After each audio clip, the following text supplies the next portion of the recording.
11절. 자, 우리 저와 성도님들이 한 절씩 교독하고 11절랑 함께 읽습니다. 제가 먼저 읽을게요. 그들이 모였을 때에 예수께 여쭈어 이르되 주께서 이스라엘 나라를 회복하심이 이때니까 하니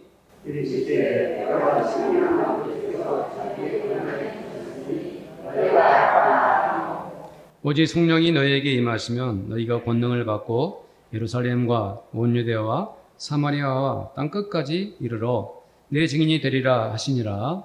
이 말씀을 맡으시고 그들이 군대에 올라가시니 그들이 회개하여 믿지 않겠더라. 올라가실 때 제자들이 자세히 하늘을 쳐다보고 있는데 흰옷 입은 두 사람이 그들 곁에 서서 이르되 갈릴리 사람들아 어찌하여 서서 하늘을 쳐다보느냐 너희 가운데서 하늘로 올려지신 이 예수는 하늘로 가심을 본 그대로 오시리라 하였느니라. 아멘.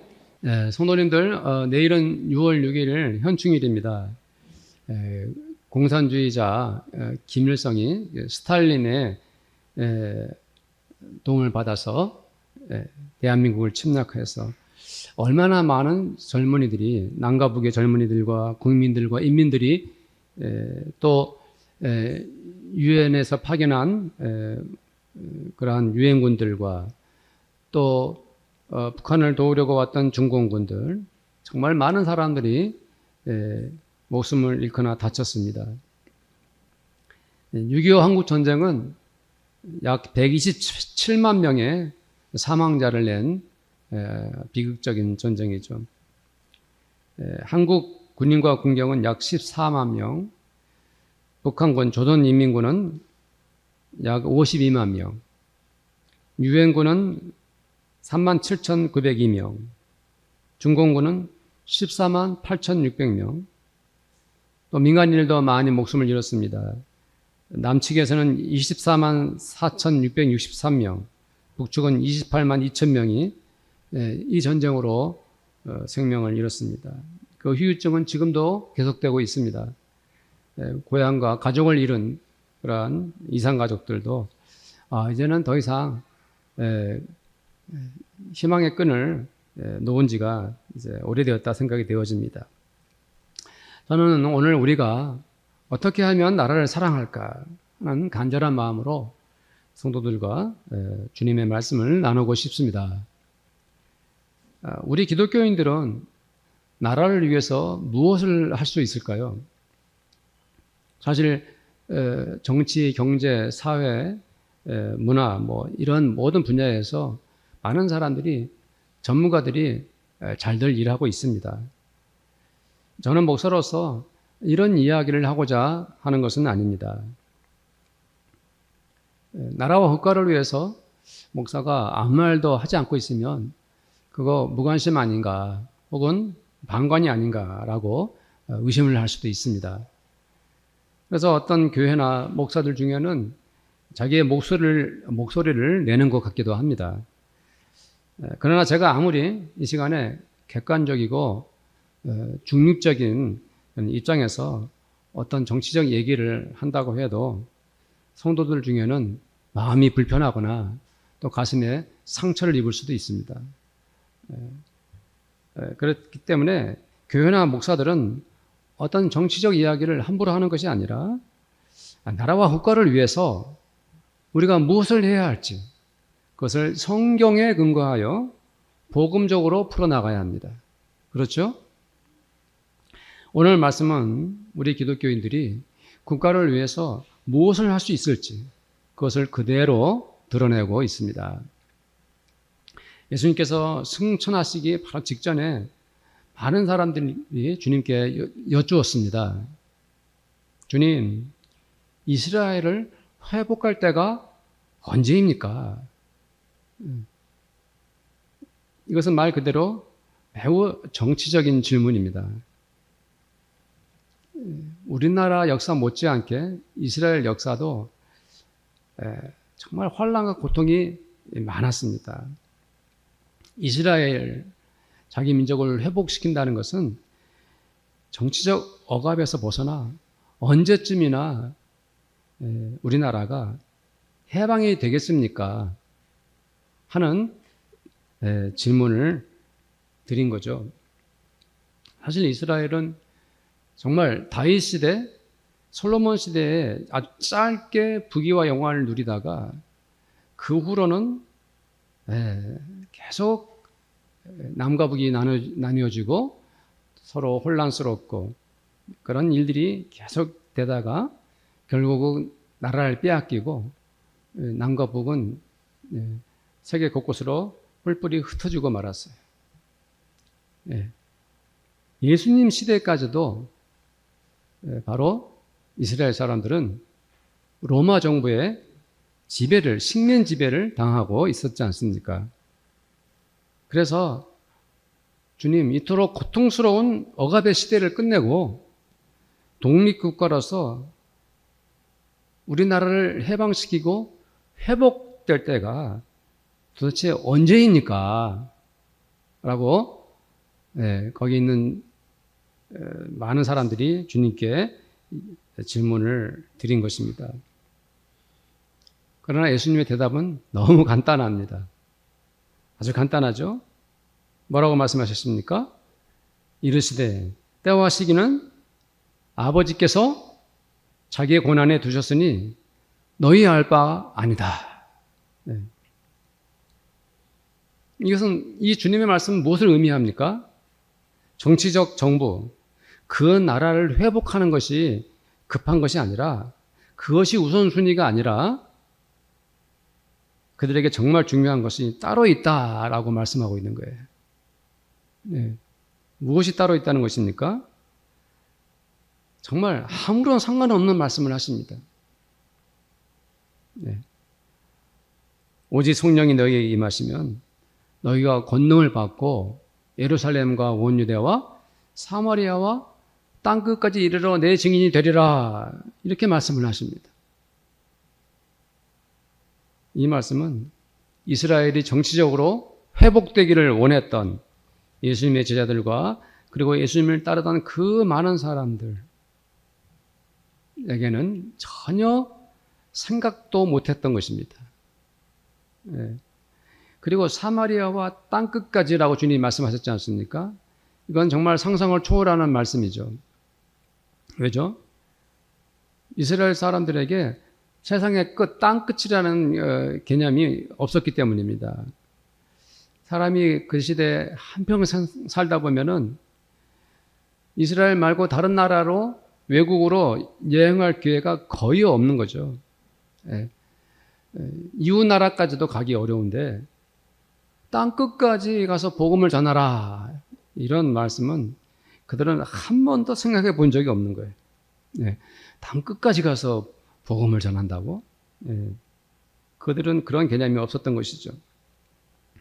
그렇습니다. 주님은 이스라엘의 정치적 회복을 기대하는 그들에게 온 세상 땅끝까지 가서 예수 복음 전하라고 그 비전을 제시하고 계신 것입니다.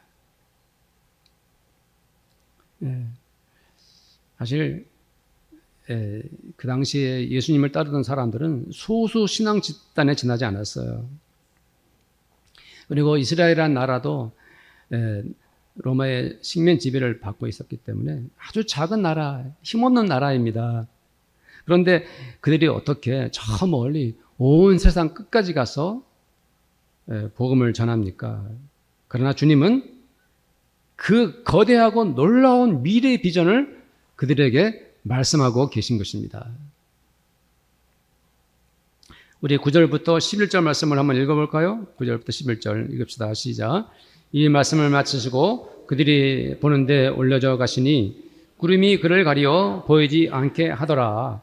올라가실 때에 제자들이 자세히 하늘을 쳐다보고 있는데 흰 옷 입은 이르되 갈릴리 사람들아 어찌하여 서서 하늘을 쳐다보느냐 너희 가운데서 하늘로 올려지신 이 예수는 하늘로 가심을 본 그대로 오시리라 하였느니라. 아멘. 우리가 이제 이 말씀을 이제 우리가 볼 때 엉뚱한 오해를 할 수가 있어요. 예수님께서 구름 타고 가셨다 이렇게 생각하는데 성경에서는 이제 구름 타고 올랐다는 말씀도 없고요. 구름이 그를 가렸다고 말씀합니다. 지난번 이제 우리나라 인공위성 누리호 이제 발사하는 걸 제가 생방송으로 봤는데요. 거대하더라고. 가슴이 두근거리고 또 실패하는 거 아니야 하고 노심초사 걱정도 많이 했는데 카메라가 계속 뭡니까? 누리호를 추적을 합니다. 계속 따라가더니 이제는 어떻게 해요? 끝이 있어요? 없어요? 추적할 수가 없어요. 왜냐하면 우주 공간 저쪽으로 이제 사라지니까 더 이상 카메라라 담을 수가 없는 거죠. 예수님은 당연하죠. 예수님께서 올려가실 때는 예수님 몸 하나니까 그냥 금방 사라지신 거예요. 순식간에. 그러니까 구름 속으로 예수님께서 가려서 보이지 않았다. 이런 의미죠. 거기에 이제 흰 옷 입은 두 천사가 있었죠. 흰 옷 입은 두 사람은 천사들입니다. 그러면서 뭐라고 말했습니까? 다시 하늘로부터 이 세상에 오실 것이라고 두 천사가 말합니다. 그들에게 다시 오실 예수님에 대한 소망과 믿음을 준 것이죠. 재림신앙은 바로 그 순간부터, 그때부터 이미 그들의 마음에 담겨 있었던 것입니다. 그렇게 예수님이 안 계신 채 초기 교회가 시작이 됩니다. 예수님 승천하시고 예수님 없는 상태에서 이제 교회가 시작된 것입니다. 실제로 예수의 제자들과 또 그 많은 성도들이 바로 이스라엘 그 나라에서 한 국가의 한 국민으로서 어떻게 그들이 주님의 말씀에 순종하며 살았을까? 이것이 사도행전 1장의 말씀이고 사도행전 전체의 말씀인 것입니다. 그들은 바로 먼저 성령 충만한 능력을 받았습니다. 사도행전 2장 1절에서 4절 말씀을 또 한번 읽어봅시다. 시작. 오순절 날이 이미 이름에 그들이 다 같이 한 곳에 모였더니 후련히 하늘로부터 급하고 강한 바람 같은 소리가 있어 그들이 앉은 온 집에 가득하며 마치 불의 혀처럼 갈라지는 것들이 그들에게 보여 각 사람 위에 하나씩 임하여 있더니 그들이 다 성령의 충만함을 받고 성령이 말하게 하심을 따라 다른 언어들로 말하기를 시작하니라. 아멘. 오순절입니다. 그때가. 이 오순절은 이스라엘의 큰 명절이에요. 그래서 세계 곳곳에 흩어져 있던 유대인들이 디아스포라 유대인들이라고 하죠. 그 사람들이 오순절 되면 다 모입니다. 근데 바로 그 오순절 때 성령께서 내려오셔가지고 기도하는 성도들에게 임하셨습니다. 그리고 그들은 성령께서 주시는 능력을 경험했습니다. 그 능력의 증거로 어떤 일이 일어났냐면 성령 충만한 바로 예루살렘에 살던 그 본토인 그들을 그 유대인들이 세계 각국의 나라 언어로 말하기 시작합니다. 이 이스라엘 민족은 언어로 따지면 우리나라랑 비슷해요. 그래서 사실 우리가 중학교 1학년 때부터 고3까지 6년 동안 영어를 배워도 듣기를 못하고 그리고 말도 못해요. 왜냐하면 수업에만 듣고 활용을 못하고 외국인들을 만날 기회가 없으니까 그냥 안 되는 거예요. 이스라엘도 마찬가지예요. 이스라엘 예루살렘에 사는 사람들은 자기네 나라를 히브리어밖에 못해요. 외국어는 빵점이에요. 빵점. 그런데 그랬던 사람들이 각 나라의 말로 막 말을 하는 거예요. 기도도 하고 그걸로 복음도 전하고 그걸 누가 알아챘습니까? 세계 곳곳에 흩어져 각 나라에 살던 사람들이 자기네 나라의 말로 살던 나라의 말로 막 말을 하니까 이거 어떻게 된 거느냐 하고 다들 놀랐지 않습니까? 특히 주의 제자들, 사도들이 성령의 능력을 크게 받았습니다. 그래서 사도 베드로가 놀랍게도 성령에 충만하여 예수 복음을 담대히 전했는데 예수 안 믿던 유대인 3,000명이 예수님께 돌아오는 놀라운 일이 일어난 것입니다. 성령의 능력을 받은 그러한 결과인 것이죠. 또 오순절 성령의 능력 가운데 성도들 가운데는 어떤 일이 일어났습니까? 기도 운동이 일어났습니다. 기도 운동이. 네. 성령의 체험의 첫 열매는 두말할 것도 또 없이 무엇이겠습니까? 기도 운동이죠. 기도입니다. 기도. 네. 사실 기도는 시켜서 하거나 인위적으로 모이자, 기도하자 해서 되는 것이 아닙니다. 그렇죠? 각자 성도들이 성령의 강력한 능력이 있어야 자연스럽게 기도하게 되는 것입니다. 기도하고 싶은 마음 간절해지는 것이죠. 사실 예수님의 제자들은 기도의 능력이 없었던 사람들입니다. 아시죠? 예수님께서 밤으로 새벽으로 늘 기도하셨는데 제자들은 기도했다는 그런 기록이 별로 없어요. 따라다니긴 했죠. 예수님을. 오히려 제자들이 예수님 십자가 지시기 전에 겟세마네 동산에서 참 눈물로 기도하시는데 그 자리에서 몸이 피곤하다고 꾹꾹 졸지 않았습니까? 바로 그들의 영적 상태를 알 수가 있는 것이죠. 그러나 오순절 성령의 능력을 받고 난 후에는 달라졌습니다. 사도들은 물론 일반 성도들도 모이기만 하면 기도하기에 힘썼습니다. 그들이 사도들의 가르침을 받아 서로 교제하고 떡을 떼며 오로지 기도하기를 힘쓰니라.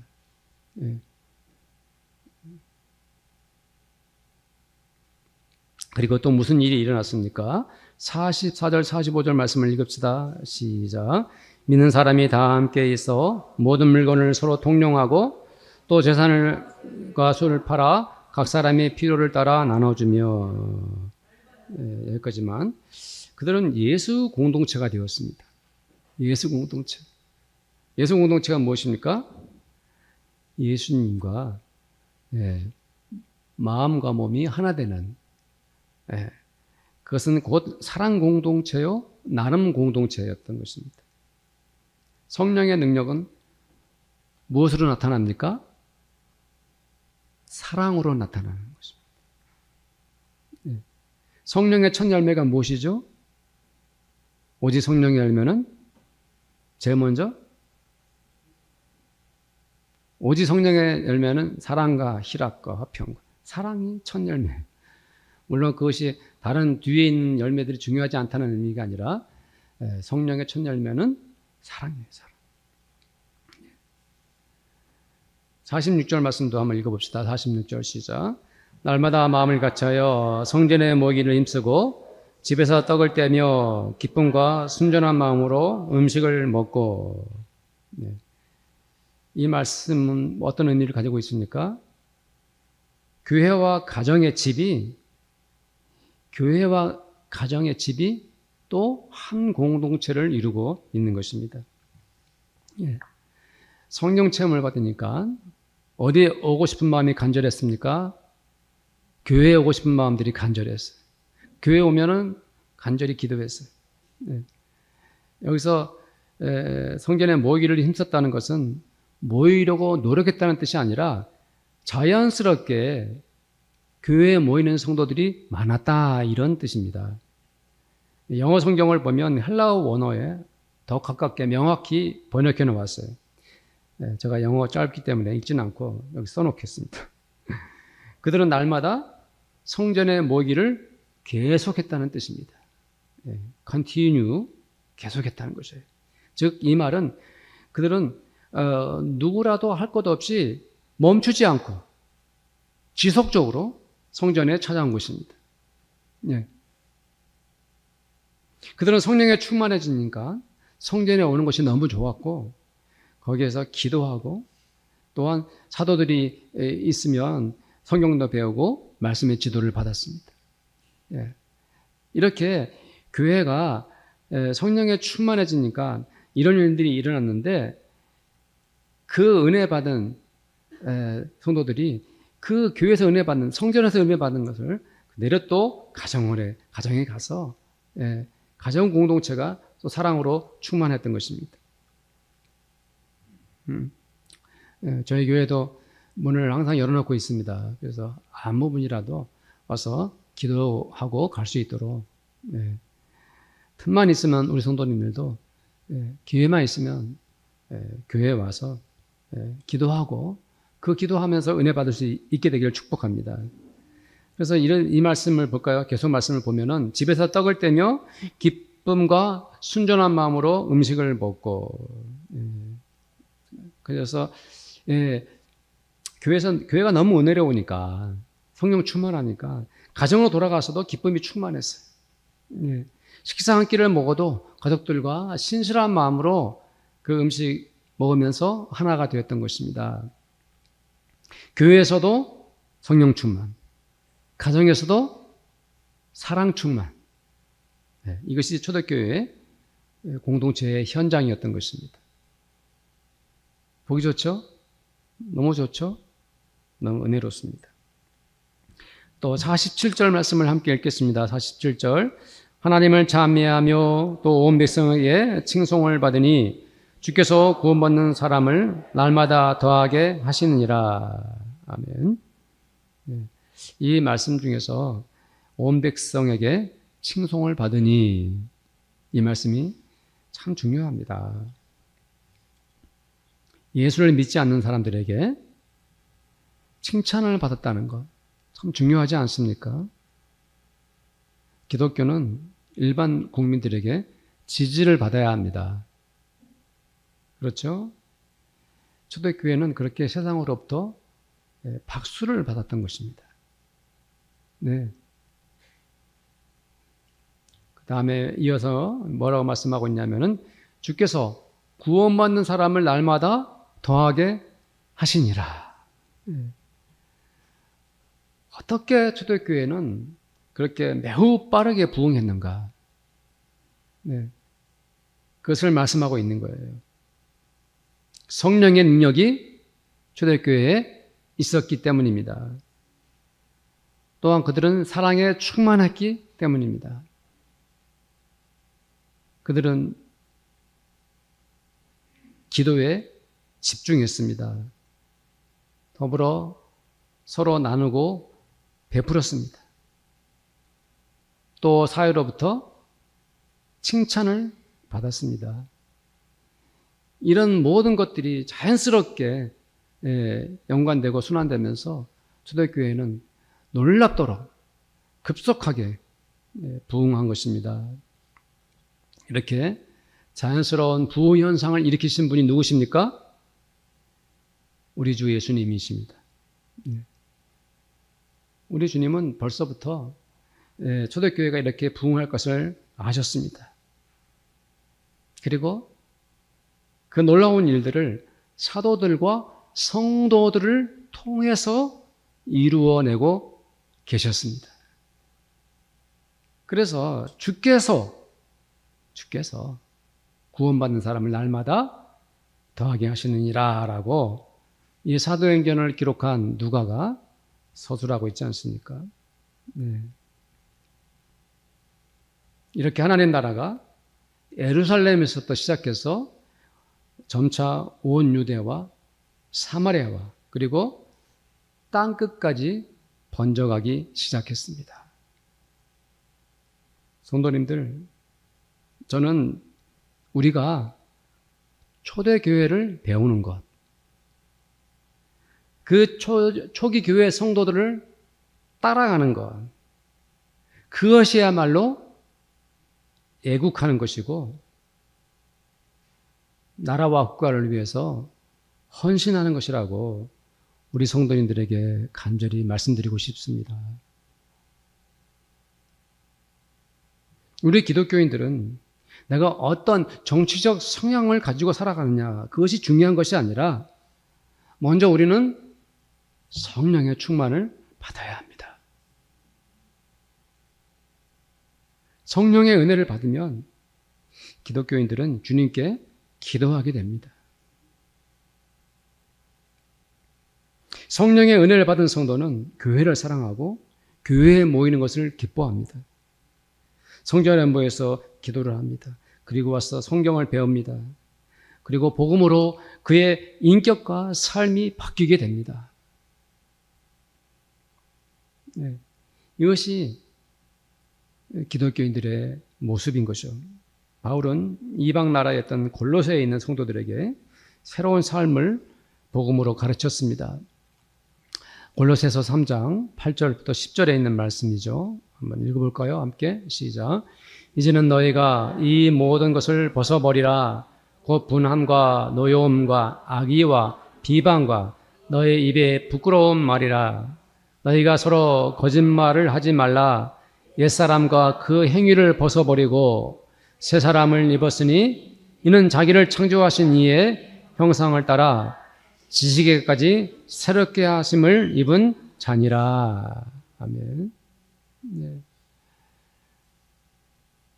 기독교인들의 정체성. 네. 우리는 누구인가? 네. 내 것을 버리는 것입니다.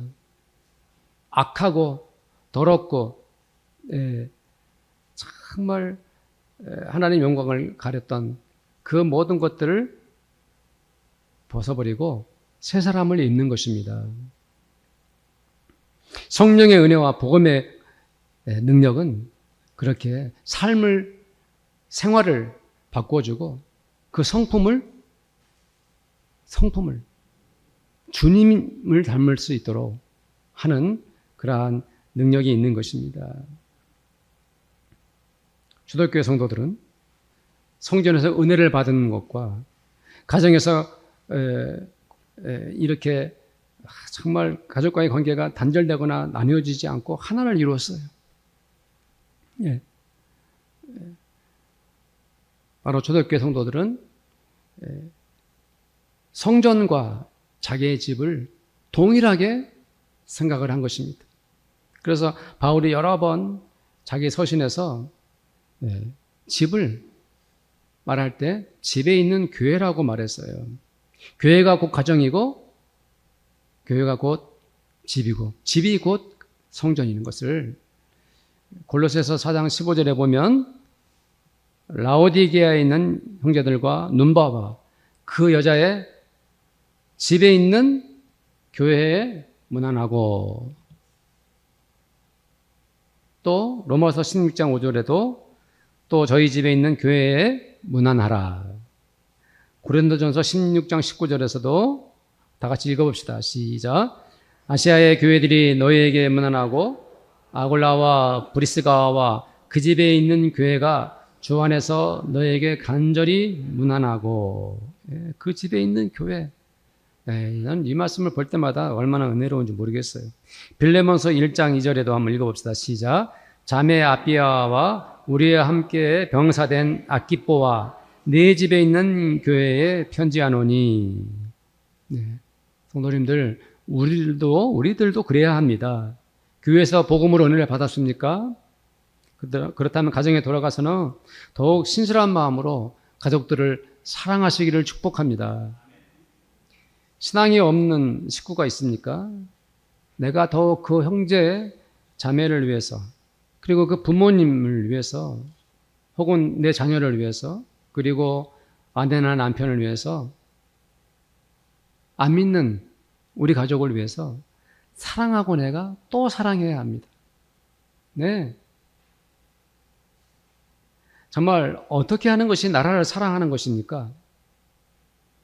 그것은 또한 나누고 베푸는 것을 통해서 실현이 됩니다.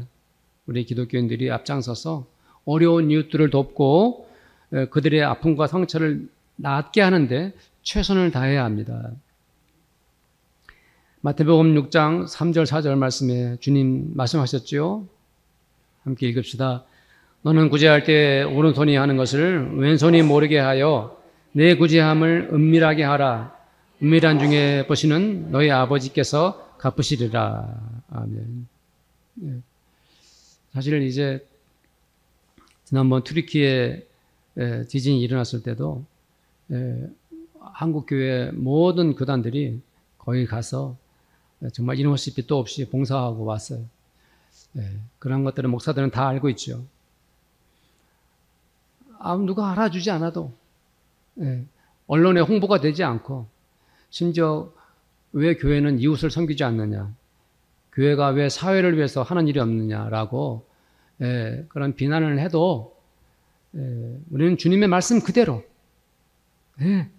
이름 없이 빛도 없이 한국교회가 우리 민족을 섬기고 성도들이, 기독교인들이 이웃을 위해 헌신한다면 우리 민족은 그 자체로 이미 하나님께 복받은 나라가 된 것입니다. 이렇게 성령의 능력과 사랑으로 충만해서 우리 한국교회와 성도들이 또한 사회로부터 지지와 칭송을 받아야 하는 것입니다. 내가 그렇게 묵묵히 성령의 은혜 속에 살아간다면 우리나라의 한국교회가 더욱 국가를 위해 헌신하는 그런 건강한 공동체가 될 것입니다. 또 그것을 통해서 하나님께서 더 많은 사람들을, 사회 속에 아직 머물러 있는 사람들을 다시금 구원시키는 일에 한국교회를 통해서 하나님 일하실 것입니다. 우리 기도하기를 원합니다. 함께 기도합시다. 첫 번째는 성령의 능력을 경험하기를 원합니다. 두 번째는 성전에 모여 기도합시다. 세 번째, 교회와 집이 하나가 되는 은혜 공동체, 사랑 공동체가 되기를 원합니다. 기도해 주시고, 우리 한국교회와 우리 교회가 나누고 베푸는 교회가 되기를 위해서 기도해 주시고, 또한 교회와 성도들이 사회로부터 칭찬을 받아서 구원받는 사람들이 날마다 더해지는 은혜가 우리 교회와 한국교회에 있도록 우리 함께 합심해서 기도합니다. 하나님 아버지 감사합니다. 오늘 말씀을 통해서 우리가 마음 다해 이 나라와 이 민족을 위해서 기도하기를 원합니다. 그러나 그 기도는 아버지 하나님 사람의 외침과 주장을 통해서 이루어지는 것이 아니라 성령의 능력을 경험할 때 이 나라와 민족이 살아납니다. 오 주여, 하나님의 백성들이, 주님의 교회들이, 하나님의 아들, 딸들이, 주의 종들이 성령의 능력을 크게 경험하기를 원합니다. 성령의 충만한 아버지 하나님여 한국교회와 우리들이 되기를 원합니다. 성전에 모여서 기도하는 저희들이 되기를 원합니다. 오 주님, 성전에 모여서 기도하는 것을 기뻐하고 감사하고 아버지 하나님이 사모하며 아버지 간절히 성전에 모여 기도하는 아버지 아버지 하나님여 참으로 우리 교회와 한국교회가 되기를 원합니다. 교회와 집이 하나가 되는 공동체가 되기를 원합니다. 교회 은혜 받은 성도들이 집에 가서 서로 사랑하고 서로 아버지 하나님 먼저 섬기고 양보하면서 축복하는 그러한 아버지 하나님 우리 나라와 민족이 되기를 원합니다. 주님, 한국교회가 나누고 베푸는 일에 앞장서기를 원합니다. 알았든지 말든지 아버지 오른손이 하는 것을 왼손이 모르게 아버지 하나님께서 그 우리의 모습을 보고 계시니 나누고 베푸는 교회가 되기를 간절히 원합니다. 주님, 우리 교회와 성도들이 사회로부터 칭찬을 받아야 합니다. 주님, 지지를 받아야 됩니다. 인정을 받아야 합니다. 아버지 하나님, 그것을 통해서 수많은 사람들을 아직도 세속 가운데 머물러 있는 그 많은 사람들이 구원에 이를 수 있도록 주님 축복해 주시옵소서. 감사합니다. 예수님의 이름으로 기도드립니다. 아멘. 지금은 우리 주님 예수 그리스도의 은혜와 하나님 아버지의 사랑하심과 성령님의 교제하심이 이 자리에 함께한 주의 모든 성도들과 우리 성도들의 가정마다 그들의 일터와 그리고 우리 교회 위에 지금부터 영원토록 함께 있을지어다.